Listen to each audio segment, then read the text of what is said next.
ากไว้อยู่ด้วยมันฉลาดเลยมันรักเลยฉลาดด้านการเรียนนะเด้ออย่าฉลาดแต่ให้อย่างเดียวได้ล่ะเด้อหัวหมอก็มุ้ยเห็นบ่สบายดีท่านผู้ชมทุกท่านยินดีต้อนรับเข้าสู่ช่องกับพี่ชาแนล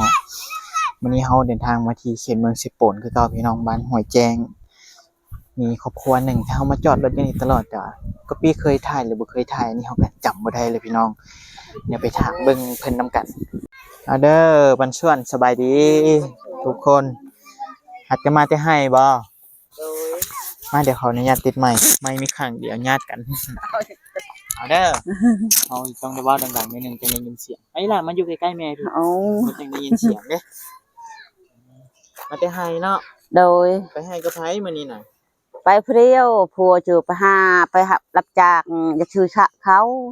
ไปรับจ้างโดยจ้างอยู่ไสนั่นรับจ้างหมู่อยู่แถวบ้านนี่เขาทางให้มันก็ไปทางให้เนาะจ้างมีมาซื้อข้าวเนาะโดยเจ้ามีลูกจักคนครับเฮาผู้หญิงชามผู้ชายชาม6คนลูก6หันนับแต่เขาได้ไปตายหมดเป็น9ตายชาบตาย3คนพุ่นน่ะเจ้าอันนี้บ่ผูกกบเด้นี่ผูกกสิผู้อ้ายมันแล้วผูกกผู้ที่2บ่อันนี้ผู้ที่ชาบนี่ผู้ที่3อีกก็จะไปเฮ็ดเวียกเบิดบ่อ้ายมันใหญ่เบิดแล้วอ่ะผู้นึงนั่นผู้น้องนั่นเฮ็ดเวียกหมดเขาประทับจ้างผู้อ้ายนั่นมันสมองบ่ดีตกตะกกใหม่เจออยู่เฮือดผู้อ้ายนั่นตกต้นไม้กกไม้ขึ้นเอาชบนี่ชมมะม่วงขึ้นเราม่วงแล้วตกกกไม้เจ้าเป็นอีหยังบัดนี้มันจักมันเป็นหยังมันเป็นชะงะสมองบ่ดีสมองกระทบกระเทือนอย่างแรงนะพี่น้องเป็นบ้าเลยบ่แบบเป็นบ้าแล้วมันไม่ได้เป็นปึ๊บมันว้าวเฮากับมันเสมอมันเฮ็ดเวียกบ่ได้ตะแดดบ่ได้ตะแดดแล้ววินหัวว่าจังได๋กลายเป็นคนอ่อนแอเลยเนาะเจ้าเฮ็ดเวียกเฮ็ดงานบ่ได้ใช่แต่ผู้น้องและผู้ที่ชอบมันแล้วพี่น้องไปเฮ็ดได้บัดนี้เนาะบ่ได้ไปหาหมอบ่ได้ไปเลยไปได้มันได้เงินมันได้คำไปจะเขาจะได้หลายได้แต่เงินชื่อเขาหับจากเจ้าไม่ได้ไปนี่ก็เขาเอาลงหงมอก็แต่บิดมันถึงไม้นี่ก็เขาช่วยเขาจะช่วยเนาะเขาคู่เขาหันแล้วเอาลงให้ยังเขาเฮียดครัวลงเฟซบ่เอาลงหงมอนั่นครัวไปคือว่าคนอื่นช่วยคนหมอเนาะช่วยพยาบาลเนาะเจ้าแต่ไม่ได้ยังผู้บ้านก็ยักยืนให้ก็ไม่ได้เอลีล่ะก็เขาช่วยไม่ได้เชียร์ยังเลยคือว่าเดี๋ยวนี้ก็ยังเป็นคือเก่าแม่นบ่เดี๋ยวนี้จิมันดีเด้ดีมันตะแดดไม่ได้ใช่แน่แต่ว่ายังบ่ได้ดนแล้วบ่เราตกโอ้ดนแล้วเราก็ตกแต่ยังอายุโอ้ได้แล้ว12 ปีเดี๋ยวนี้เราจะปีละเดี๋ยวนี้ฮอดแล้ว30แล้วลูกเจ้าก็แก่แล้วเนาะแม่นน่ะเจ้าเฮ็ดงานบ่ได้เฮ็ดงานบ่ได้แม่นแล้วเนาะเคยถ่ายซินึงก็ชุมเจ้าก็สุขภาพบ่ได้ดีมันบ่แต่เป็นโรคอีหยังก็บ่รู้เฮานั่นเป็นเจ็บนี่มาคลักเป็นมาขลังเนาะเจ้าเดี๋ยวนี้ดีแล้วบ่มันไม่ได้เป็ดเด็กไปมันไม่ได้เจ็บเจอเขาเอ็ดเวียกได้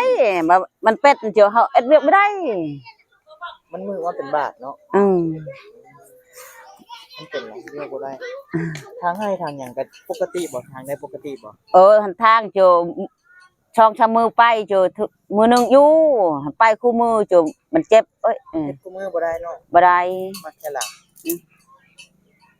มันเป็นอะไรมันเจ็บแห้งบ่เจ็บแห้งเ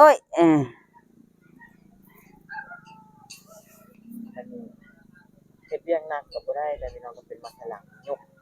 หนักๆนี่ก็บ่ขึ้นเนาะโอ้ยเฮาบ่ได้เบิ่งแบกนำก็บ่ได้แบกใช้แต่ลูกเฮานี่เขาเห็นผู้น้อยๆนี่แบบแม่นน่ะมีแต่ใช้เขาช้ำคดนี่ตักน้ำตำเขามีแต่ใช้เขาหั่นแหละมีแต่ผู้เจ็บผู้เป็นเนาะแล้วก็มาผัวจะได้ผัวจะเป็นอีหยังก็ ผัวเฮาจะมันเป็นแต่น้อยเขาปัดใช้ลงหผัวเจ้าน่ะใส่ลงหำเนาะ ำแม่นน่ะมันแต่น้อยแต่ยังเป็นบ้าว ยังเป็นบ้าบ่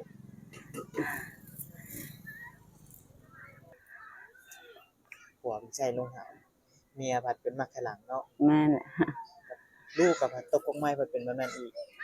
อืม ดนละจะเป็นนะ เฮาดดเป็นนี่มาคลักนี่ แม่น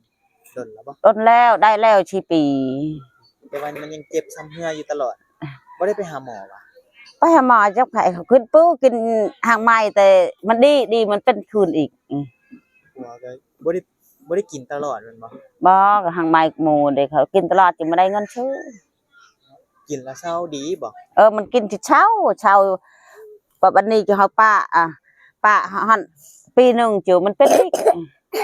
เฮาช่องโกเขาว่ายัง มันบ่หายขาดเพราะว่าเฮาบ่ได้ปัวจนมันดีเด้ อืม ถ้าเราไปปัวตลอดมันก็น่าจะดีที่ว่าเฮากินยาถือกันนะ อืม เท่าใดกันยาเราจะกินน่ะ ตอนเขากินหางไม้นั่นเขาจะได้5แสน 500,000นะ นั่น 500,000ก็โอ้ช่วยสิหาได้เนาะได้เข้าวเกือบกระสอบหนึงเนาะ โอ้ แล้วคือจะปฏิบัติเองดีก่อนเจ้ากินน้ำกินหยังเจ้าก็ต้มบ่ บ่ อันนี้ก็พยายามเด้อพยายามต้มเด้อคันว่ากินน้ำน่ะเกี่ยวกับหมักแค่หลังนี่ก็สาเหตุหนึ่งก็คือมาจากน้ำนี่แหละ อืม เขากินเจ้ากินน้ำห้วยมันบ่ กินน้ำห้วยนี่แหละ น้ำห้วยมันก็บ่ได้สะอาดเด้อพี่น้องอยู่เทิงนะแห้งกระเต็กอยู่เทิงก็ได้เจ้าทิ่มที่นี่ทิ่มอีหยังเฮาบ่ เอ รู้เลย อปะบันก็ตะบิดเขานำออกนั่นก็ไม่มิกเขาเด้พอใช้พูยใช้ย่างอยู่ทอกมัน ปุ๋ยอีกเนาะ พูยอีกแหละเขาเอ็ดไม่มิกก็เอ็ดอยู่ทอกมัน นั่นแหละชื่อเจ้าก็ถ้าว่าตักมากินก็ตองอยู่บ่ตองนี่ต้อง บ่ไม่ได้ตอก ตองก็บ่ตองเลย เขาก็ได้เงินได้คำเขาขุดน้ำชากเฮาจึงไม่ได้จ้ะใช้แต่น้ำห้วยนั่นแหละได้เงินเลยเอาอย่าชูทอเด้ โอ้ยพอที่จะเฮาไล่สเต็ปต่อไปแล้วพุดมันก็พุดไปยากมักแค่หลัง มาข้างหลังย้อนอย่างย้อนดินน้ำบ่ตองนั่นน่ะ มันบ่ตองแล้วก็ เพิ่นเฮ็ดมันมาจากตัวนั้นเด้อ พยายามต้มเด้อสุเจ้าก็เล็กน้อยนี่ย่านเขาเป็นนี่แฮงยากเองนะถ้าเราเป็นแต่น้อยน่ะเฮ็ดเวียกหนักบ่ได้เลย ถ้าเป็นไปได้ก็ต้มตองก็บ่ได้ยากให้สุเจ้าเอาเครื่องนุ่งบ่ได้ใช้แล้วก็ตองมัดใส่กระตุกก็ได้แล้วก็ตองบ่กินอีกกันบ่คันว่าน้ำต้มนี่ได้มั้ย เขาไปกินอีกเอ้ย บ่กินเนาะกินได้อีหล่ะจะได้เป็นคือแม่ได้เฮ็ดเวียกหนักบ่ได้เข้าใจบ่โอ้ย นี่น่ะเพิ่นหาเลย มันให้พิกันน้ำอายมันเด้ ผู้ใดผู้สุดท้ายผู้นี้บ่ ผู้นี้ผู้ร้อยแล้วนี่ คนพ่อและติลูกนะ พอแล้วเอาเท่านี่ อีก6คน 6 คนนะ เอาอีก6คนลูกหลายแล้วเลี้ยงก็จะบ่กุมคือเดี๋ยวนี้น่ะกุมอยู่บ่เลี้ยงลูกน่ะ โอ้ยบ่กุบเอ้ย กุมเนาะเคยพาก็จะอดข้าวดนอยู่บ่จักมื้อเคยพาก็จะอด หันได้ข้าวช่น้อยเจอเขากินแต่เช้าจุตอนแรกยังไม่ได้กินด้วยปลาให้ลูก กินมื้อละคาบ เออ ก็ยังดีบ่ครับบ่พาลูกอดข้าวบางครอบครัวนี่ก็อดอีหลีได้พี่น้อง2มื้อ3มื้อก็มี บ่หันดูข้าวช่น้อยจุปลาให้ลูกพ่อแม่เจอ พ่อแม่น่ะอดเนาะ อดเอา ลูกหลายคนจำเป็นแล้วเพราะว่าลูกคน2คนนี่ยังไข่ได้มันก็บ่ได้เปลืองข้าวแน่สิเจ้ากินข้าวมื้อละจักกิโล มื้อนึงนั่น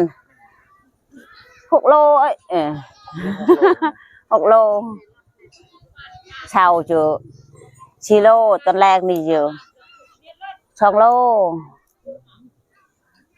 จังได้กินอีก ต้องเฮ็ดมีแนวห้องท้องนั่นจังบ่เฮ็ดเวียกได้เนาะ เออ น้องเขาแบ่งไม้ให้ให้แต่เสือแน่เนาะไปให้นี่ไปกับไผมื้อนี้ ปองแห้งหมู เดี๋ยวแฮงโง่ เออ ได้ข้าวได้น้ำหลายอยู่บ่ปีนี้ ปีนี้ก็เฮาอึดเลยเขาเฮาบ่ตาย ข้าวบ่งามบ่ บ่ เขาว่ามันจักสอบ ปีนี้เขาได้6 ชอบมันตายหมดนะ ตายหมดเขา หันคือปีกายนี่จะได้ปื้อ10ในปีนั่นน่ะปีกายนี่จะได้6ปีนั่นน่ะได้10 ชอบ กว้างบ่สิจะเฮ็ด ได้กวางบ่ฮอดเฮกตาร์ ให้จ้า ไม่ได้ดิดเนี่ยดิดได้เท่านั้น มันคือว่าได้น้อยอีหลีเนาะ6กระสอบ มันตายจะได้6 กระสอบมันไม่ได้ตายจะได้ปื้อ10 ดินมันบ่งาม จ้า พี่เจ้าก็ไปถามด้วย เอาก็เขาไปทางนี่ก็ทางบ้านเขาเอ็ดปีกายนี่ ไปถามเขาก็จะให้พี่จักนี่พี่ข้าวกินน้ำแล้วมื้อนี้ กินแล้วไปเอาแหงหมูจะกินกับหมู เด็กน้อยจะกินแล้วว่าสัน มันกินแล้วเขา กินบ่มีแหละกินนอนอยู่จังไหนไปชอบบ่มีมาให้ สาวเด็กคน จะปีแล้วนี่ นี่ฮอดแล้ว12 ปี เข้าเงียนอยู่บ่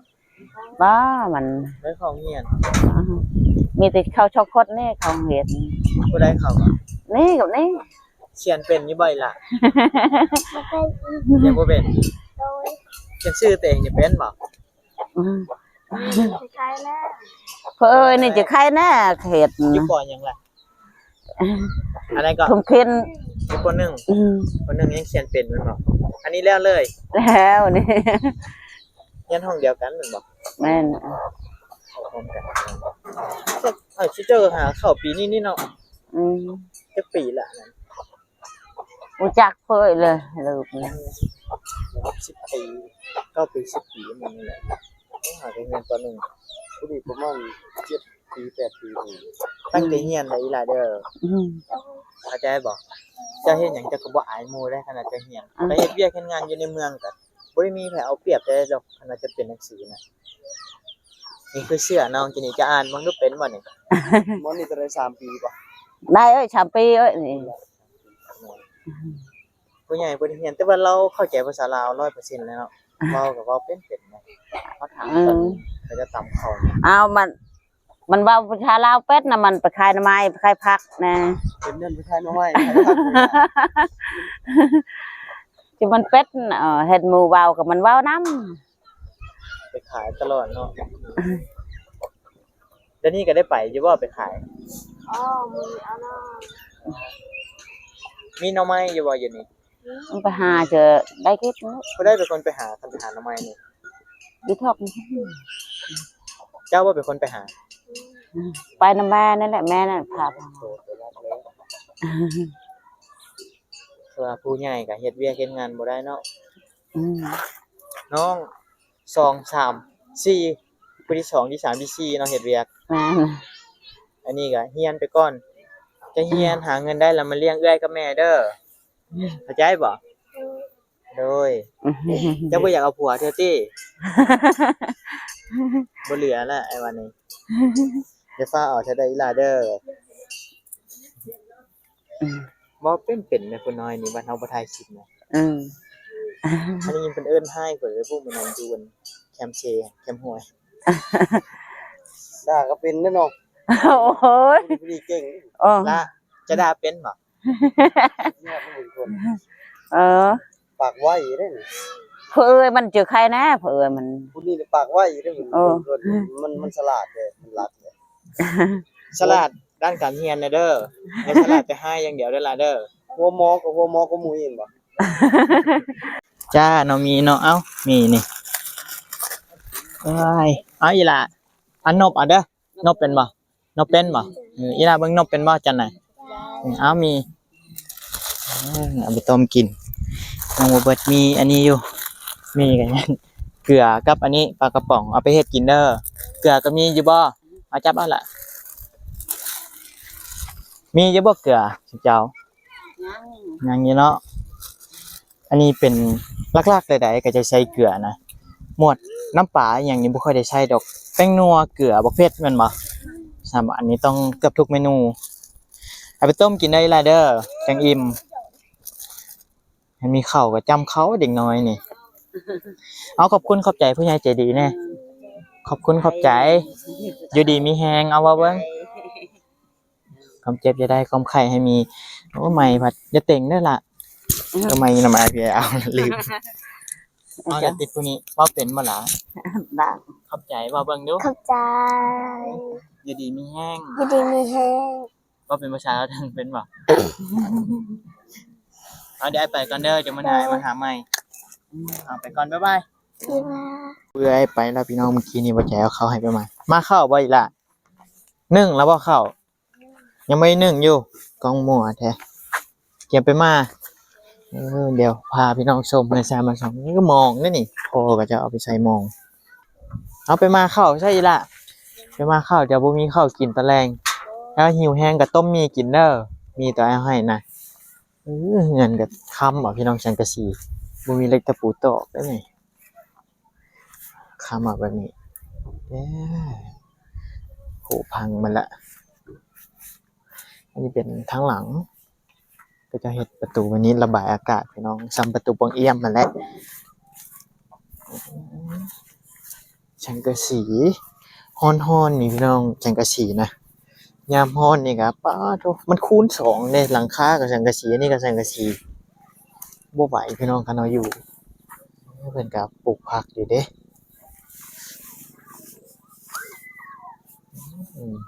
เบิ่งอันนี้เป็นปุ๋ยชนิดหนึ่งนะพี่น้องขี้แบะขี้หยังเอามาเฮ็ดเป็นปุ๋ย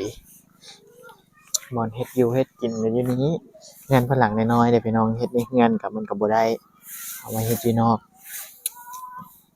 โอเคพี่น้องจังได๋ก็ขอขอบคุณขอขอบใจทางผู้ใหญ่ใจดีแล้วก็ท่านผู้ชมทุกๆท่านที่เบิ่งจนจบคลิปเนาะเครื่องของที่เอามาให้นี่ก็จากทีมงานแม่เมฆพี่น้องมีแม่เมฆพอคำไหวนานิกกี้แม่คำสร้อยพ่อคำคุณแม่ตู้อุดมคำแพงเพชรจังได๋ก็ต้องขอขอบคุณขอบใจทางผู้ใหญ่ใจดีจากเมืองนอกพี่น้องให้เอาซื้อเครื่องซื้อของมาติดรถมาแจกจ่ายผู้คนอันนี้เป็นส่วนของครอบครัวน้องเพิ่นเพิ่นก็เฮ็ดสวนให้หยังเด้พี่น้องก็ใครบ่ได้ซื้อผักซื้อหยังบักเพชรหยังก็ปลูกเอาก็บ่ได้เปลืองเงินปานใดเพราะว่าเฮาซื้อเอาก็บ่ไหวเด้พี่น้องบักเพชรโลละ80 90ถือว่าแพงเลยแหละเฮาหาเงินมื้อนึงได้บักเพชรโลนึงโอเคพี่น้องขอให้ทุกท่านอยู่ดีมีแรงสุขภาพแข็งแรงผิดพลาดประการใดก็พี่ก็ต้องขอโทษขออภัยไว้ณที่นี้ถึกใจก็ฝากไลค์ฝากแชร์ฝากติดตามให้ก็พี่เด้อพี่น้องเดี๋ยวถ้าติดตามคลิปต่อไปว่าก็พี่สิไปหาครอบครัวใดอันนี้เราต้องเข้าไปบ้านเด็กน้อย4คนบ้านน้องเปี้ยไปถามเรื่องดินเรื่องหยังเพิ่นโอเคพี่น้องเดี๋ยวถ้าติดตามสำหรับคลิปนี้ก็พี่สิขอตัวไปก่อนพี่น้อง